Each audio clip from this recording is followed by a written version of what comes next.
Hello friends, welcome back to my channel. So लोगोफोर दिनैनि भिडिअ'आनो जाबाय आं खान्थाल ओंख्रि संनो नागिरदों आरोना. So नोंथांमोना सोर खान्थाल ओंख्रि जाफेरखो आंनो कमेन्ट बक्सआव खोन्थाहरबानो जाबाय दे.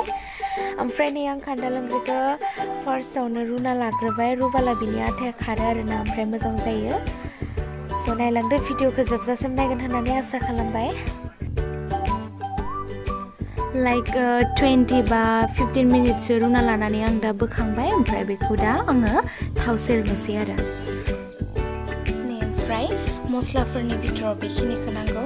एथि लाबाय बानलु गोरान, जिरा, पियाज, सामब्राम गुफुर, ओमफ्राय बियो रेड चिलि, ओमफ्रायो गरम मसाला. स' गरम मसालाखौ नोंथांमोना गथाखौबो पिसिनानै होनो हायो आरोना, बाट आं पेकेटनिखौ बायबाय आरोना. बे रेड चिलिखौ जस्ट माने कालारनि थाखाय होनाय जायो आरोना. ओमफ्राय बिथिंथ' नै बानलु गोरान थाखाबाय, जिरा, पियाज, ओमफ्राय सामब्राम गुफुर.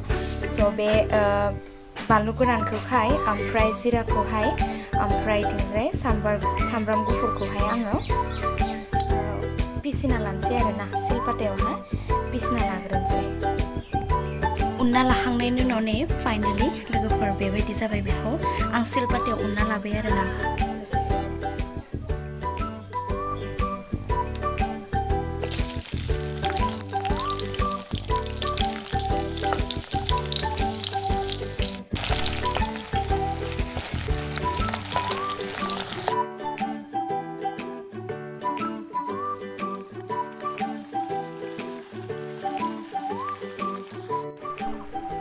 ओमफ्राय आं संख्रिखौ होना लाग्रोबाय. ओमफ्राय हालदैखौ होफाखानाङा आरोना. हालदैखौ जेब्ला बिनिफ्राय दै ओंखारो नालाय, बे दैया रानबासो होनांगौ आरोना. बिदिनो दसे खोबना होलाय एरलाय, दसे खोबना होलाय खोबना होबाय थानांगौ आरोना. ओमफ्राय उनावहाय हालदैखौ होबानो जाबाय आरो बिनि दैया रानबाला.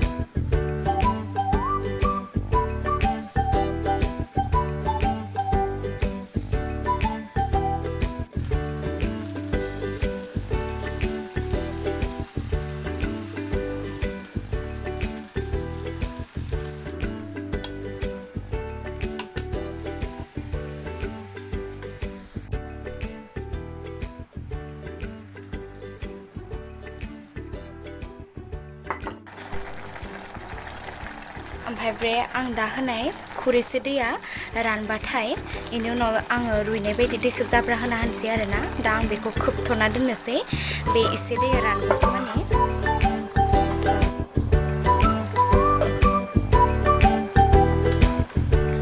नै मस्ला देनायखौ होनाय लोगो लोगोनो जि बरिया कालार जाखाबाय. ओमफ्राय दा आङो दै होनोसै आरोना. बे दैया रानबायना, दै फार्स्ट खुरैसे होनाय दैया नै जा बरिया जाखाबाय. कालाराबो जा बरिया जाखाबाय मस्लाखौ होनायनि उनाव.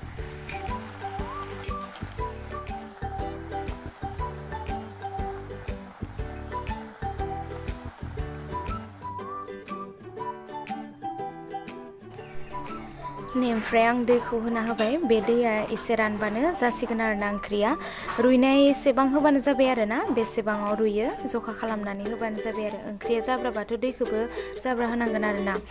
ओमफ्राय फाइनालि लोगोफोर इदि जाबाय मोनखांनायनि उनाव. स' बिराद टेस्टि मोनो आरो, नोंथांमोनाबो जाना नायबानो जाबाय. स' लोगोफोर दिनैनि भिडिअ बेसेमनोसै. Thank you for वाचिं.